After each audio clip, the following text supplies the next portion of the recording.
think, sometimes we immediately go to diagnoses. We think mental health, we're talking anxiety, we're talking depression. But for the purpose of this conversation, we are talking about our emotional, our psychological, our social well-being. So how we think, how we act, how we feel, how we cope with everyday life. So this is something that is important for everyone. It's not just those with diagnosis. It is something that we can be proactive about. So a lot of times we wait until we feel really bad before we start kind of managing our mental health. We can start thinking about that today. We can start kind of thinking about how can we be proactive? What does this mean to manage my mental health? What can I be doing? It's both positive and negative. We're not asking you to be happy all the time. We want you to feel everything in life. We just don't want it to be overwhelming. We want this to be something that feels manageable. So when those bad feelings come in, I shouldn't say bad feelings, when negative experiences, when we start kind of having maybe more anxiety or feeling, more depressed or overwhelmed, that we can kind of find ways to manage that. So now that we know kind of what we're talking about, I asked Savannah if she would kind of share a little bit about her story, what brings her here, how she's connected to the HD community. So I'm going to turn it over to her because I've talked enough. Okay, this works. That's very loud. Hey everyone, I'm really excited to be here. Not great in front of people, so bear with me. This is very nerve-wracking for my anxiety. So great topic, mental health. I'm just being real with you guys.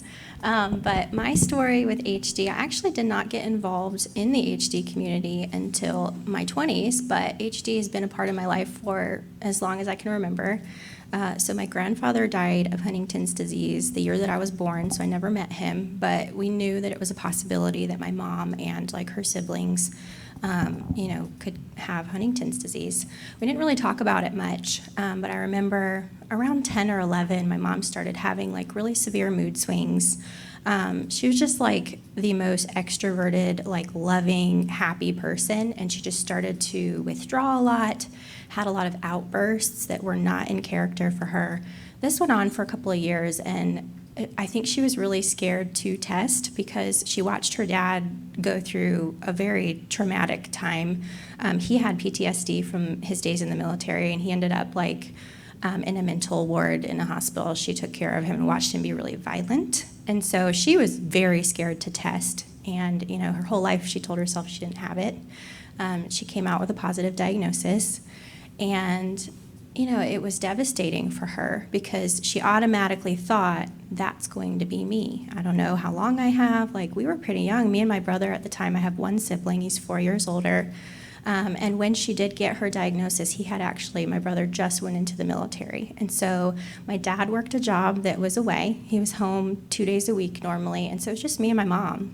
And I watched her change from the person that I knew to somebody that I didn't even recognize sometimes. And it was just the up and down. So in my family, it's been eye-opening coming here and seeing Huntington's disease affect people so much physically, because in my family it was much more the cognitive aspect, depression, anxiety, severe mood swings, just ups and downs of violent behavior, and just very much the mental side of everything was very, very strong.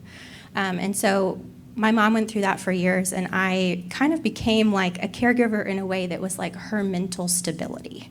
At a very young age, I grew up very fast knowing that she depended on me to help kind of stabilize her. And that was really hard. And I remember just feeling responsible for all of the outbursts and all the things, and it was up to me to control that. And so, I ended up getting married and moving away. My husband was military, and that was really hard because she depended on me so much. And I would just spend hours on the phone with her every time that she would have an episode where she was really, really struggling mentally.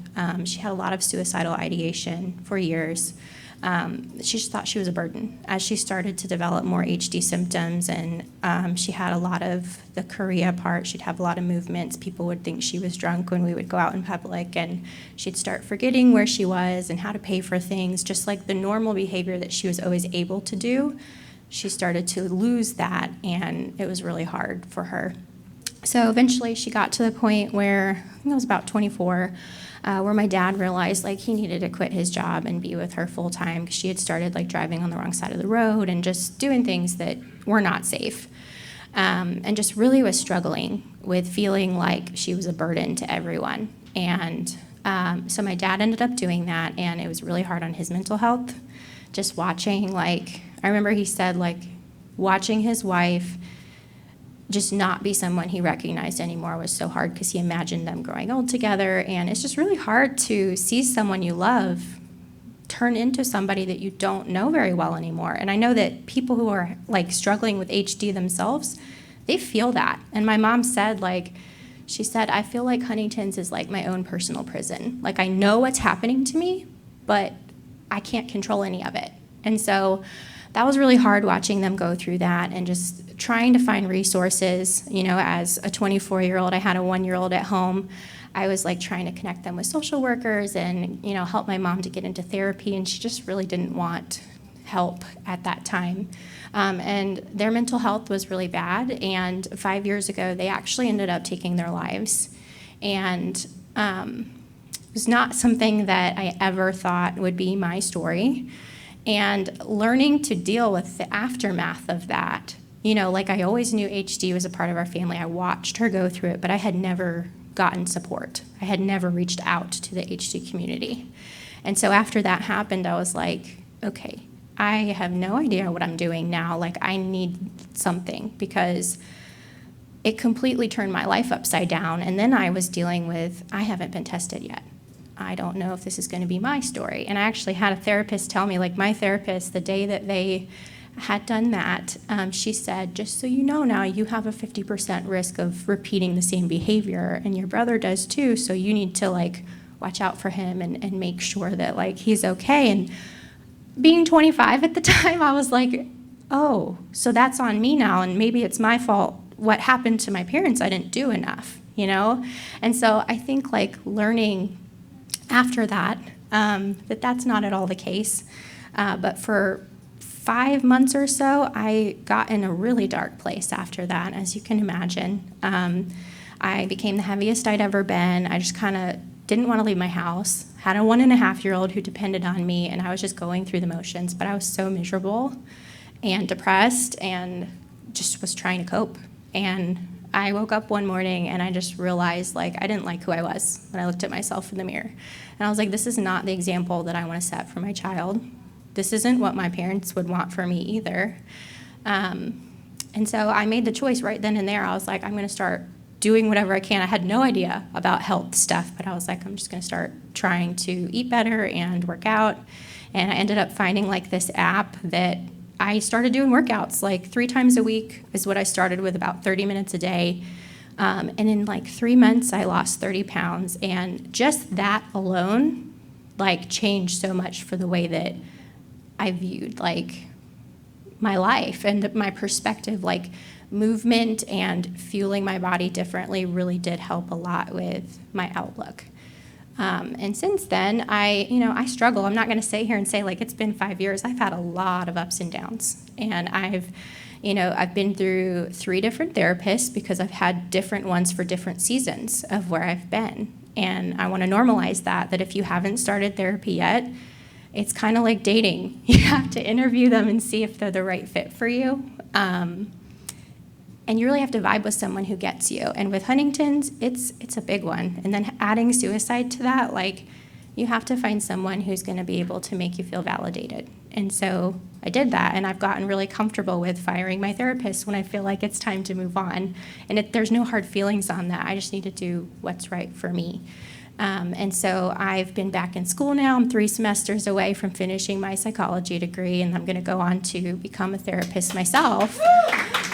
Because I realized what I wanted to do with my life after going through this was not become a statistic and show other people that while it really sucks having Huntington's disease in your family, and we cannot control what happens, the community and having that to lean on is so, so important. And I've learned so much. Like, my focus is on crisis intervention and suicide, just because I'm passionate about preventing that. And I've learned so much now that I'm like, wow, this is what I can do differently with other people. Now I see kind of into a lens of how my mom may have been feeling.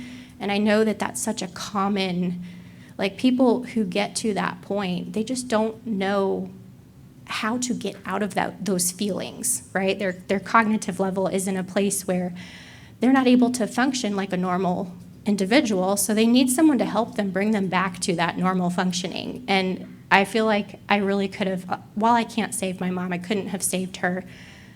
My passion moving forward is to try to show other people that they're not alone, because I've dealt with, my own depression and feeling like I don't belong here sometimes too, and I know my brother has as well.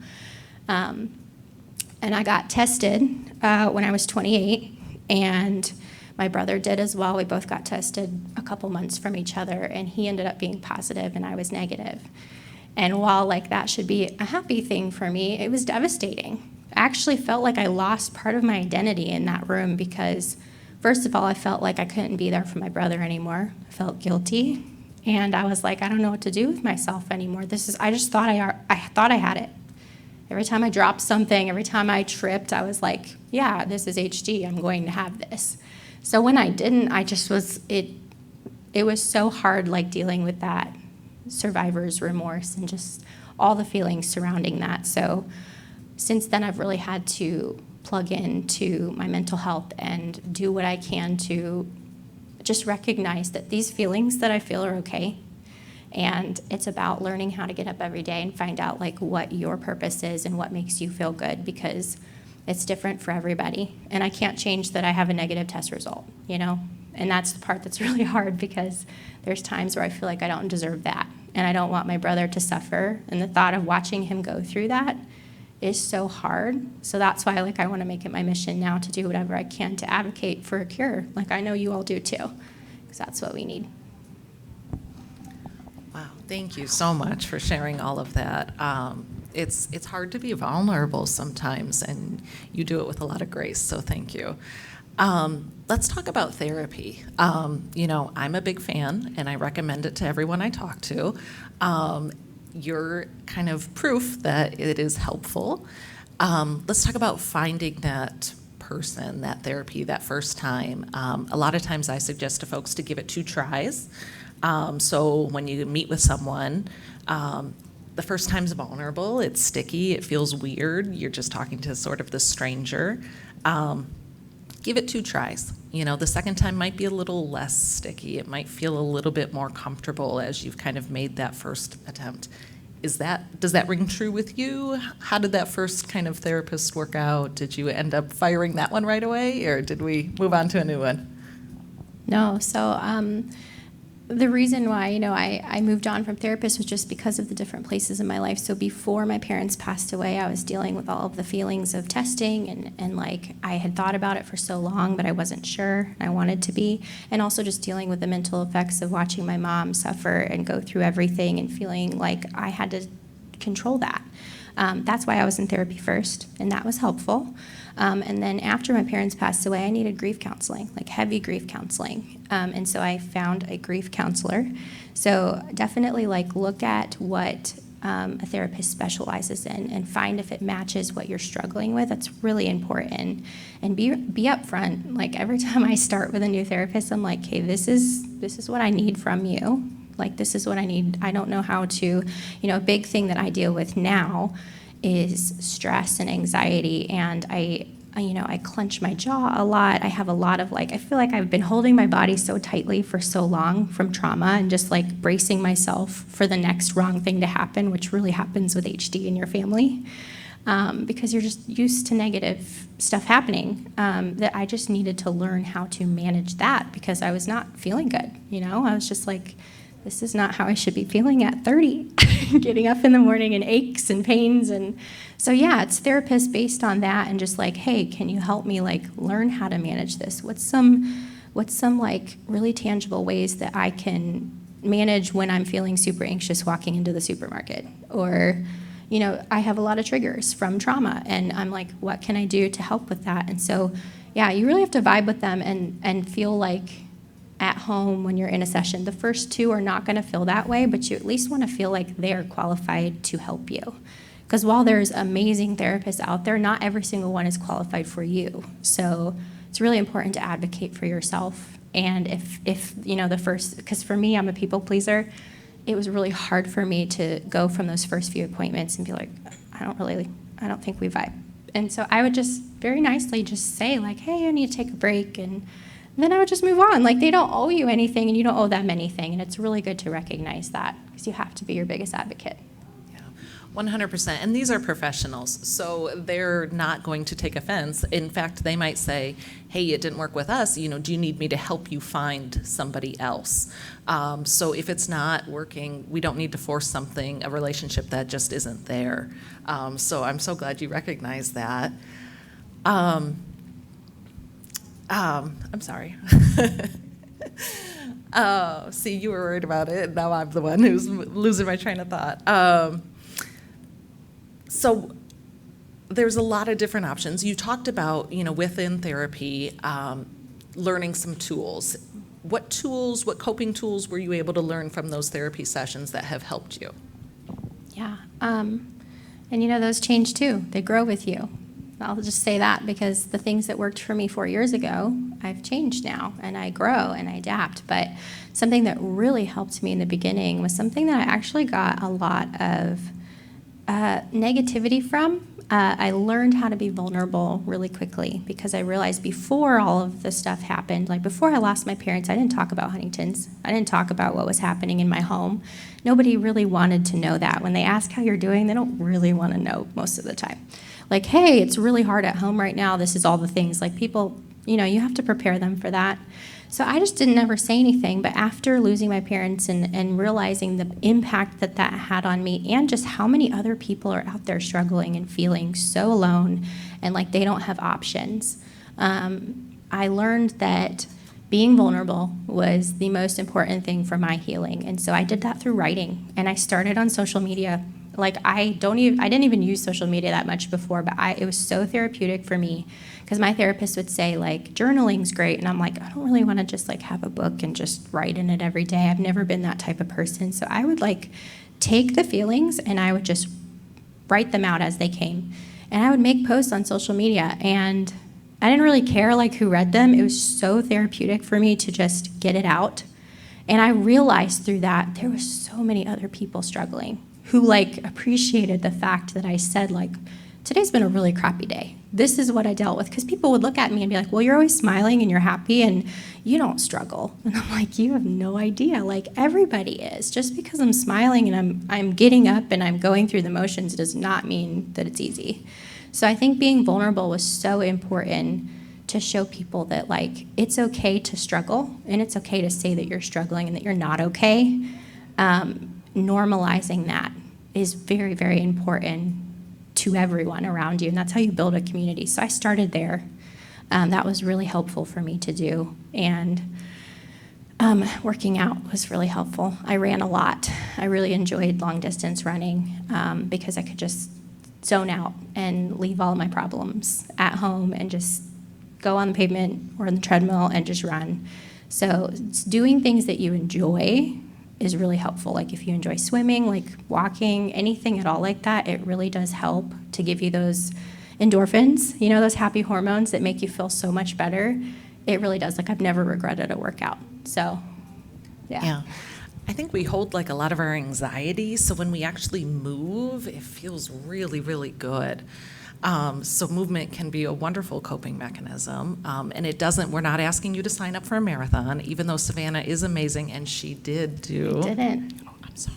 No, it's okay. Like, I'm totally open to sharing. You were that. training, and I you were did. doing. I did okay. all the training. I did 6 months of training, and Okay. I ended up with an injury. And my doctor told me that I could not run. It was like 4 weeks before, but I still raised the money, and I was like, okay, well, here we go. I did all this fundraising and said I was running a marathon, and then I didn't do it. So, Melissa knows. She helped me. She's like, hey, you need to take care of yourself. I had to take care of my mental and physical health at that point and let go of something that was really hard. Yeah. Physically, too, we do have to take that into account. So sometimes when we talk about mental health, we also want to talk about our physical health, too, and making an appointment with a primary care physician, talking about maybe, I get kind of short of breath. Is that anxiety, or is there something physical going on? I have some heart palpitations, really getting that kind of check, too, on your physical health. So we can also, it works together, right? We need to be physically healthy, we need to be mentally healthy. So really making both of those kind of a priority. With your therapists, did any of them know HD? Did they know anything about HD? No. Which isn't too surprising. I hear from a lot of people that they always want to have someone who knows HD. Can you hook me up with a therapist that knows HD? One of the things I always say is we can teach them about HD. That's not the hard part. The hard part is finding someone that you click with. So for you to say, yeah, they didn't know anything, I would imagine, though, they were open to hearing more about HD. Oh, absolutely. I'm very empathetic. And I think it caused them to be like, oh man, this is a big deal. She's sharing all these things. And yes, they would know, they'd heard of it, but they didn't know what HD was. And most people don't unless they've been impacted by it personally, in my opinion. That's just my opinion. Yeah. So let's talk about when things are kind of not going well and you're having maybe a bad day or a bad week. What are some things that you do to kind of ride that out? Yeah, now I think it's hard because it's been 5 years since I lost my parents, and I feel like there was a timeline of expiration of I should be okay now, I should be good, right?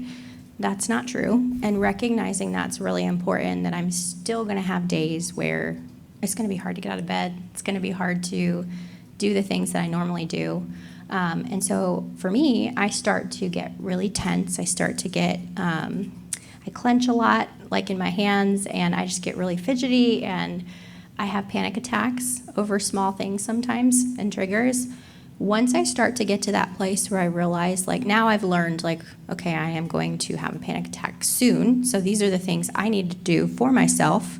So being self-aware of what your triggers are, when you feel like you're having a bad day, I think it's really important to recognize that, yes, you're having a bad day, but you also, saying I'm going to have a bad day is not going to help you. So learning to, be realistic, but also saying, no matter what happens today, I'm going to do my best to stay positive and take care of myself. For me, I really enjoy, taking a bath and using, essential oils because it really helps me to de-stress. I use, a diffuser. I've had to learn different ways that help me relax because I am not a relaxed person at all. I struggle with that anyways. If you guys know anything about the Enneagrams, I'm not sure if you do, but I'm a 1, and they're very highly organized, and they want everything to be perfect, and so it's very hard for me to just relax in general. So adding trauma and HD and grief and all of that, it's hard sometimes, but I've realized I ended up chipping a tooth a couple months ago because I was clenching so much and I didn't even know, and I was like, okay, what do we need to do to and so it's recognizing that, okay, I'm in a place now where this is not good. Some of the things that I feel, I'm not feeling super great. I'm feeling no energy. I'm not motivated to do anything. What are some tangible things that I can do, whether that's eating the next meal is healthy or going to the gym? Maybe it's setting up a lunch with a friend that you really enjoy that's not going to stress you out more. Just finding those little things that work for you, and don't make it overwhelming. Don't make these huge goals. The next right thing for you, the next few moments, how can you do something to de-stress? I love that. Yeah, when things feel really big and overwhelming, we need to think small, right? We need to think simple. What are some simple things that can kind of ground me a little bit? So what I'm hearing from you is that this has been more of a process, and this isn't something that you've mastered, and probably won't for a while, and that's okay, right? We're not going to master it, and what works one day might not work the next day.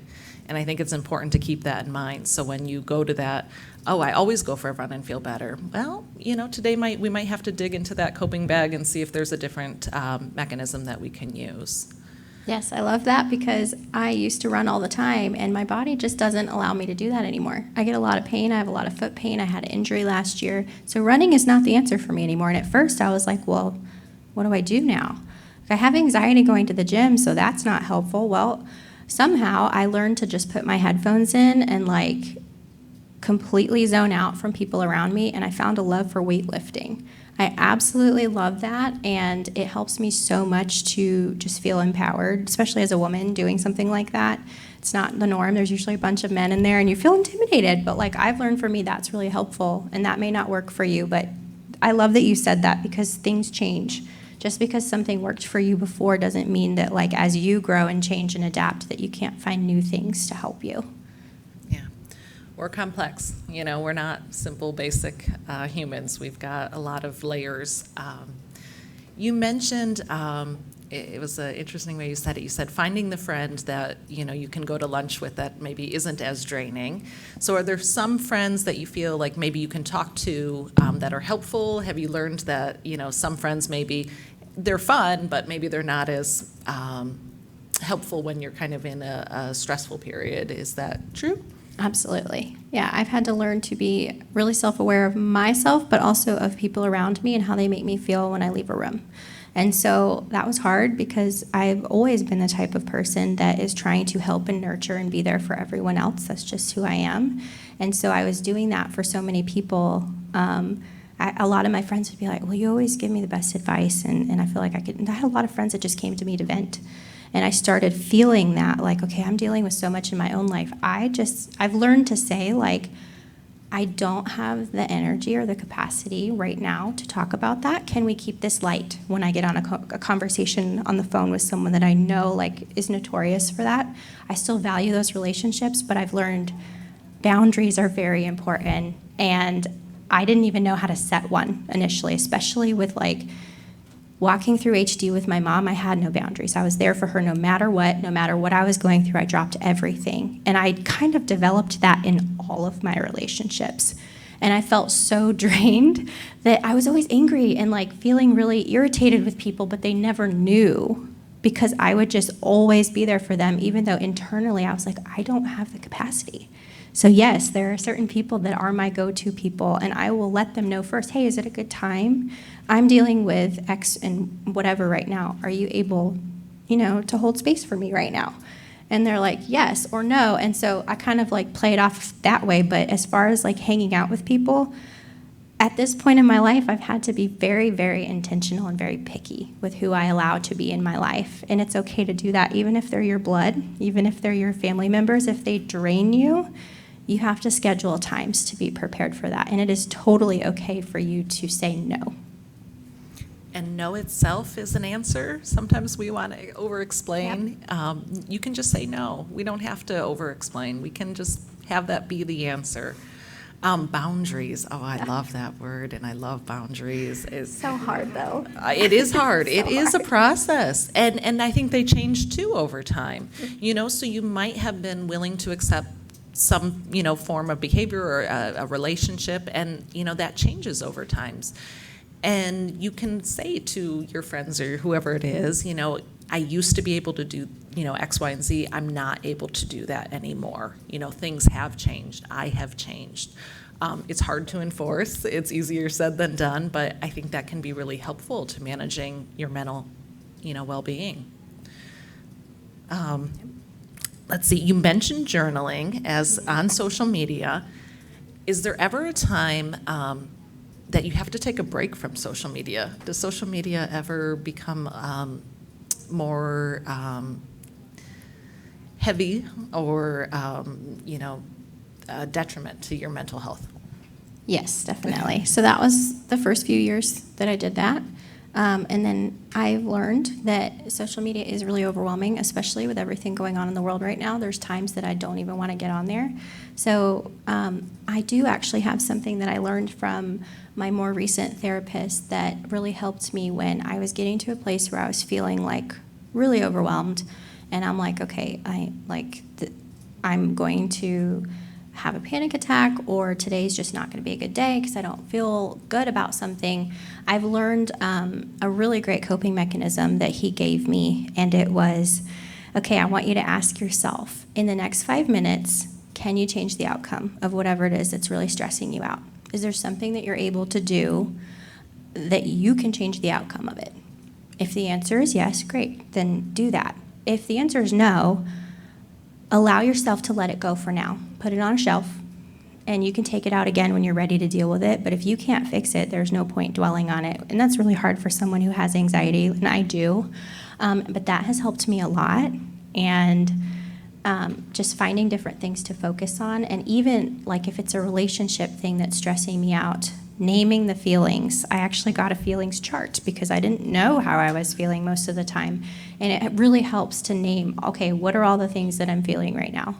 And I'll write them down. And like, I don't journal per se, like in a diary, but I will do that when I'm feeling extremely stressed or overwhelmed.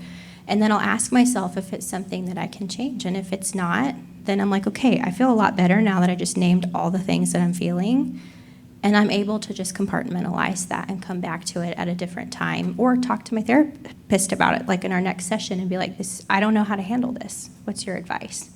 You know? Yeah. I've seen a picture of a brain, right? And it's overwhelmed, it's like a cartoon brain, right? But then there's a piece of paper, and when we like write some of this stuff down, sometimes it kind of decreases that, mental clutter that we might be having. So sometimes really writing down things on paper can be really helpful. And it sounds like a little bit too, what you're saying is sometimes, you can name all these feelings, and you lean into it a little bit, it is what it is, and there's not much we can change about it, or maybe it's something that we're going to revisit later with a therapist, but we're just going to lean into it for a little bit. We're going to feel those feelings, and then we're going to move on from there. And, the next time we have that therapy session, we might bring that up. But it's important to know, sometimes we do just need to feel our feelings. Yeah, and I think it's really important to be able to recognize that you don't have to fix everything that you're feeling right now, but being aware that you are feeling those things is healthy. It's not stuffing it. You are saying, like, these are the things that I'm dealing with, but you don't have to let that ruin your entire week and dwell on it. All it's doing is causing for you to have a worse time and be more anxious, Yeah. We do have a couple questions from the... Yeah. So just to recap, because Jennifer is not on the mic, it seems like the question was centered around kind of mental health and kind of some taboo of, seeing a therapist or taking medication. So if you want to go ahead. Yeah, I think that it's huge in our society right now. Like, while there are so many people dealing with mental health, it is not talked about enough.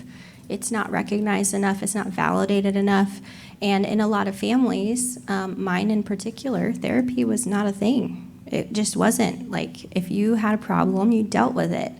And I know, like, my husband deals with things a lot of times by, like, brushing it under the rug because he doesn't have a solution. And that's, like, we all cope differently, but yes, like, it's very normal for people to say, like, they can handle things on their own and they don't need to talk to somebody. But I think being self-aware is important, and if you are feeling like you're out of control, or you're not feeling your best self and you don't know how to change that, it's really important to recognize that there may be somebody else out there who can help you with that, because that's how it was for me. And I was like, okay, I'm smart, like I can figure this out, and I couldn't. And I realized in therapy that, like, there's a lot of things that they can give you that are tailored specifically to what you're going through, and it's really important to recognize that. And I tell everyone, like, everyone can use therapy. I don't care what you've been through. Like, you can use it in some aspect. Like, everybody has baggage. Everybody has stuff that they don't know how to handle, and learning how to, and a lot of us have stuff from our childhood that, like, we learned how to cope in a certain way based on our environment. You normally bring that into your adult life. And so learning that about yourself, nothing is wrong with you. You just need to learn, like, what works for you, and a therapist can really help you with that. And as far as medications, I haven't taken anything for anxiety yet because I have been able to really deal with things in therapy, but I've had the conversation with myself that if I get to that point, like, I'm totally okay doing that, because I think it's really important to normalize anything that you need to take for mental health. And I wish that my mom had been open to taking medication that would have helped her, because I think it really would have helped lower her anxiety levels and help her get out of some of her depression, but she didn't want to. She thought it made her weak, and I think recognizing that, like, you're actually being really strong and really brave if you are willing to go to the doctor and you're willing to say, like, this is what I'm dealing with, what can I take for this, or can you give me something to help with this? And being vulnerable, it's actually really brave. It's not a weakness at all. Yeah, vulnerability is courage, and it's really living our lives. And I know a lot of times with therapy, people will say, well, I've got family and friends I can talk to. That's great, and that's wonderful, and that's a different kind of support than I think what we see when we go to a therapist or a counselor. So having that outside perspective, you know, our family and friends, when they see us hurting, they want to fix it. They want to run in with like, oh, can I get you a cupcake, you know, or whatever it is, you know, I'll draw you a bath or whatever, you know. Having a therapist that really just allows you to feel your feelings, talk about, you know, some potential coping mechanisms, I mean, that's really helpful. So it's wonderful that you have family and friends. Like, this is just another support that we can add to our, you know, bag of coping tools. So we have another question, and that's going back to, I think, every therapist and social worker's favorite word, which is boundaries. Did you ever set a boundary that the other person was not respecting? And if so, how did you handle that? Yes, most of the time when you set a boundary, if somebody else is not used to setting their own, then they're going to butt heads with you on that and make you feel guilty for it because they're not used to boundaries themselves. So I had to learn not to personalize that and realize that it wasn't about me if they were reacting in a really negative way. It was about them not having boundaries in their own life. And realizing, like, because I struggle with this, when somebody's upset with me, I want to fix it. And I want to leave that feeling good about the relationship. And there was many times where I would set a boundary, because I used to be the type of person that said yes to everything, and I picked up every phone call and was always there for people. And I started realizing, like, I needed to be there for myself too, because I can't be my best self. I can't be the best mom, the best wife, the best friend if I'm not taking care of me first. And so I've had to learn to get a thick skin in that area. And even if people don't accept it, I will say, like, I'm really sorry, you know, you don't accept what I'm saying right now, but I'm still not coming, or I still can't do this today. But I care about you, and let's set a different time, or something to where, like, I'm trying to close the conversation, but still hold tight to what I have decided is important for me and my mental health. Another question we have is, what do you recommend to get someone to reach out to a therapist who might be reluctant?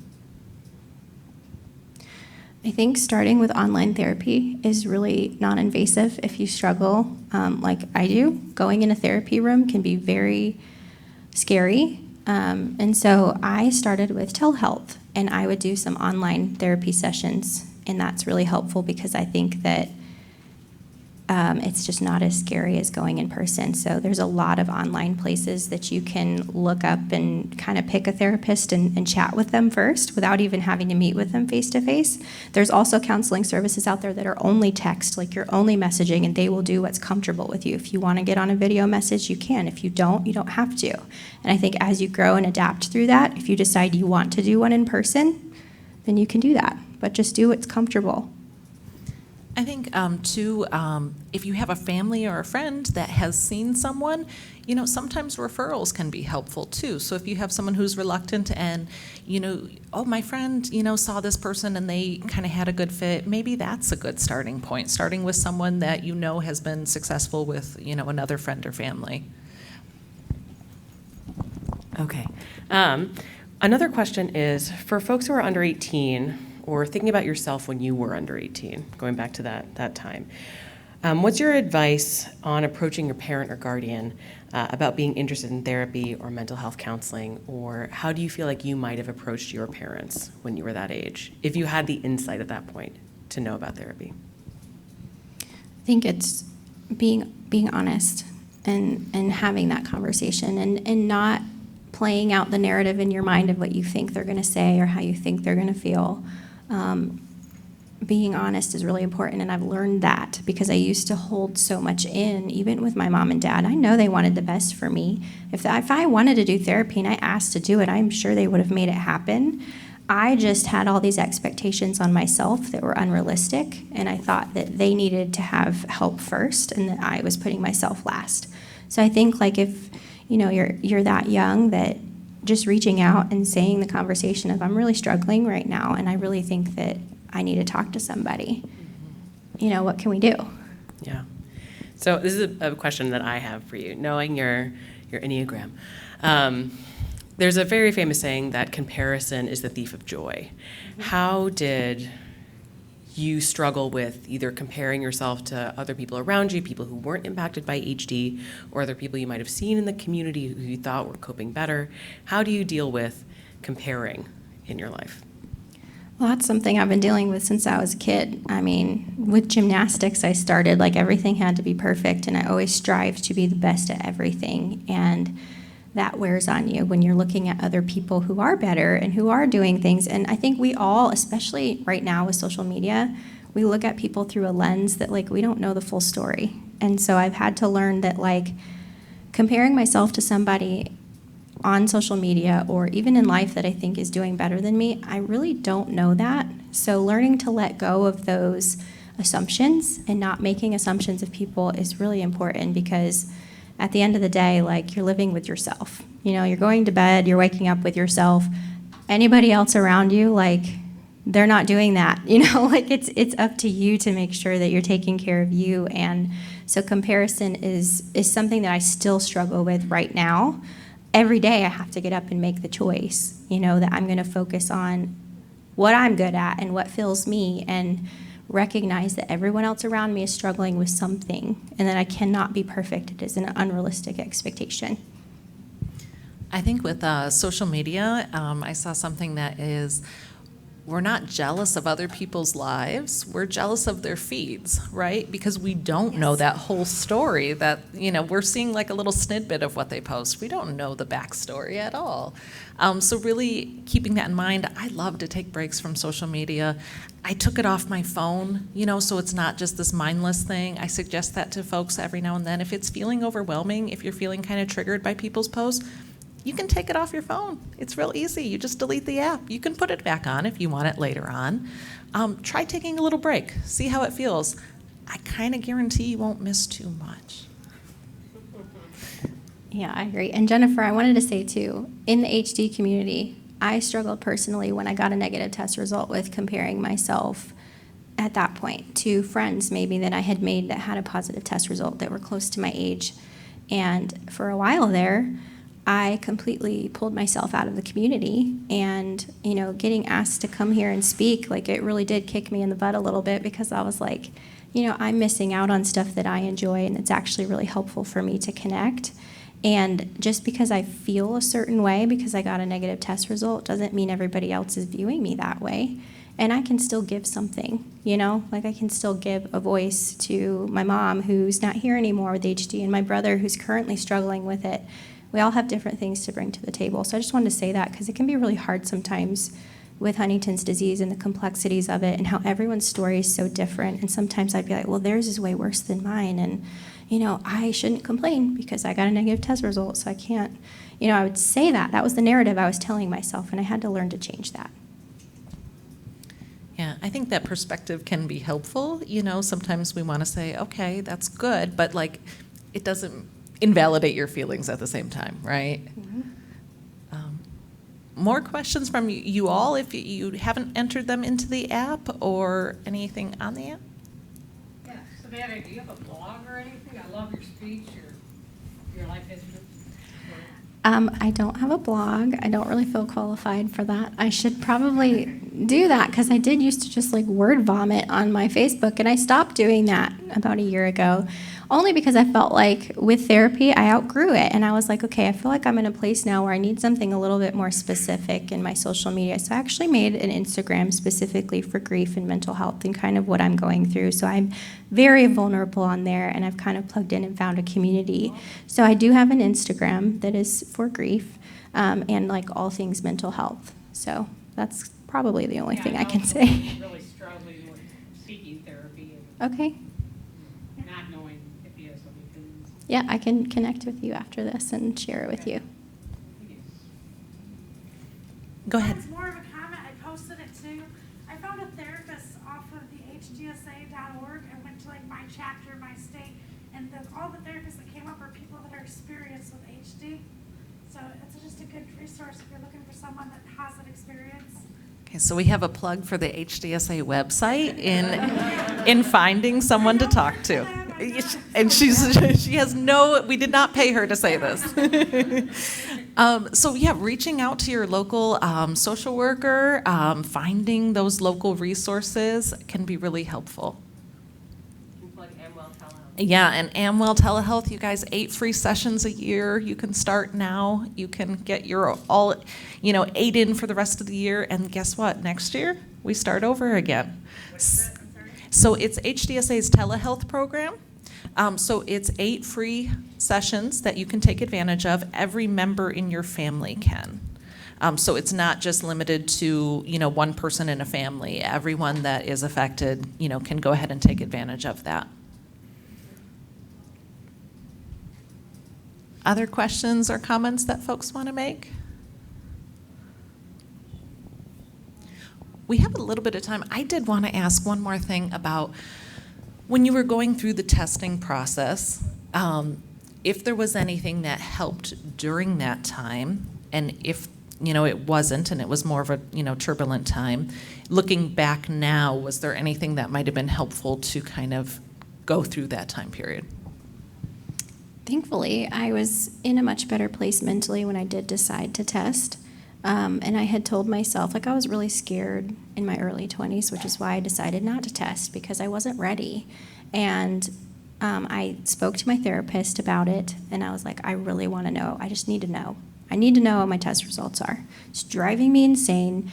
I need to know. And he goes, okay, I understand that, but I want you to take some time, and we're going to talk about it a little bit over the next few sessions, and I want to really make sure that you're ready for that. So I recommend if you have a therapist, ask them, tell them, and talk to them about it, because a lot of times we make that decision because we feel pressure to. We feel like we need to figure out our life now based on that test result, and you don't. And, because I had prepared myself, I was like, I'm going to be positive. That's what it's going to be. And then this is how I'm going to plan my life. And I had already set that story for myself before I even went through the testing process. And so I spent 6 months talking every week. We would talk a little bit, just for a few minutes, about where I was at with wanting to test. And I still said, yes, I am. And he even said to me, he said, I realize what you're saying. It's not a matter of if you're going to test or not. It's when you're going to test, because I want to make sure that you're ready. And I had to get to that place where I was ready. And I had to ask myself, okay, if I leave with positive or negative results, am I ready for that? And I don't think you're ever going to be ready for bad news, but being prepared in your life, I had to set things up. I had to look into my life insurance and do things. I didn't want to just dive into something like that because I just wanted to know, and then afterwards have a devastating result that I didn't know how to cope with, especially at such a young age, And so for me, I do feel like I did it the right way because I made sure that I was 100% confident in my decision. I had the right support system in place with me when I did it. I chose personally to test anonymously. I know that most people always recommend testing at a center of excellence. That was my personal choice, and I also think testing is so personal. Whatever you do decide is right for you. And you can definitely listen to people's advice, but at the end of the day, you need to do whatever is best for you. Yeah, I think with anything in life, there is no right or wrong. It's all about perspective. So, with managing mental health, there's no right or wrong, right? We just need to do what works for us. With the testing, there's no right or wrong. We just need to do what works for you. So yeah, go ahead. Okay. So the other thing I wanted to ask was again around boundaries, because boundaries on the one hand is about being able to, I'm going to do this real quick, being able to tell other people what you are and are not able to do for them, but it's also about being able to ask of others what you need from them. So how have you started to feel comfortable asking for what you need from other people in terms of managing your mental health? That's a great question Thank you. because when I first started setting boundaries, it was a very walking in blind process for me, and I failed a lot, and I had a lot of really bad experiences, but then I learned from them. And something I learned very quickly was when I needed to ask for something from somebody, to make sure that when I asked it, I led with my feelings, and I wasn't saying you make me feel this way, or you, like, I would say, hey, I really need for you to, I don't know, whatever it is, like, this is what I need from you specifically, and then just kind of wait for them to respond and not over-explaining myself as to all the reasons why, but really being clear, and then if they don't understand, clarifying it again and just like saying, this is what I need. That really helped me, just because boundaries are really hard, and they're really hard when the recipient is not comfortable with them. So the response can make or break a relationship sometimes, honestly, and it's being okay with that.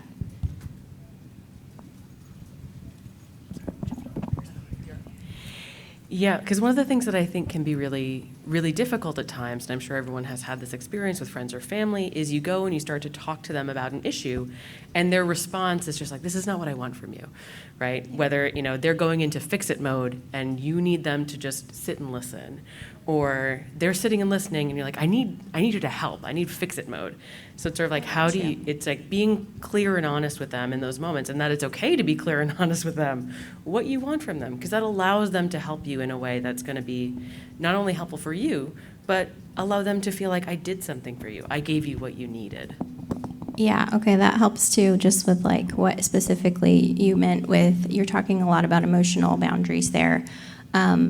That's super important, and you have to teach the people in your life how to have those conversations with you and how to like tell them what you need. So one of my really good friends, we've been friends for a very long time, and so as I've been like getting my psychology degree and going through stuff, I've learned how to communicate a lot better with my needs. And something that we do, and I do this with my husband as well, is I will tell him leading into a conversation, hey, this is a venting conversation. I don't need you to fix this. This can't be fixed. I just need you to listen, and I'm going to feel a lot better afterwards. Or if I want advice, I will say, this is a conversation where like I go into it being very clear. Like, I'm asking for your advice right now. Here's what it is, and that has been so helpful, because sometimes people they don't know what you need, and they're trying to help you, and everybody wants you to feel okay, so they're trying to fix it. But with like mental health stuff, a lot of times like nobody can fix how you're feeling. You just need to have somebody listen and hold space for you. And leaving a conversation feeling like the person took it and like made it about themselves or didn't validate you can make you shut down and not want to open up anymore, and you think everybody's like that. But really try changing like how you enter the conversation and taking control of that. And you'd be surprised, like when you teach people how to treat you and what you're going to allow, they will adapt to it. And a lot of times they're going to take your habits and your behaviors and they're going to start doing it in their own life because it's healthy. Friendly reminder, people are not mind readers. Yes. Even the people that you love and they love you, they don't always know what you're looking for. So it's really important that we communicate. So keep that in mind. People are not mind readers. They don't know what you want. Even if you've been in a relationship with them for 30 plus years, you still got to tell them. We still got to talk. We still got to communicate. So keep that in mind too. Any other questions from our audience or from the feed? Do you have some comments, which is just like a lot of thanks for sharing your story and the inspiration that you're offering us today. So a huge thanks to you, Savannah. We really appreciate it. Yeah, I think we all can agree that hearing from you is, I can tell you guys suggestions as a social worker, but it really doesn't hold much until you kind of can validate some of this as well. So I appreciate that too. And being so vulnerable because, Savannah, when you say I've been to therapy, just somebody in this room might say, oh, okay, well, she did it, I can do it, and it really normalizes that too. So that is so helpful. So thank you. Absolutely. I'm not anyone special. So everybody out there know, like, your story is important. and sharing it is actually really therapeutic for you, and it's going to help other people because we're all inspirational. We all have stories. We all have places that we've been that somebody else may not have. And what I've learned is that in sharing my ups and downs, I've been able to connect with people who have said, like, that's really helped me, or I connect with someone who's been through something that I haven't and they've shared it, and it just helps you to know that you're not crazy and you're not alone and that it's okay to be vulnerable because we put way too much expectation on people to be okay everywhere. And you're going to have days where you're not, and that's okay. And saying that, I think, is really important. Yeah, so thank you all for coming. If you have any questions, we'll be here for a couple minutes after. If you want to ask us anything, feel free to do so. All right.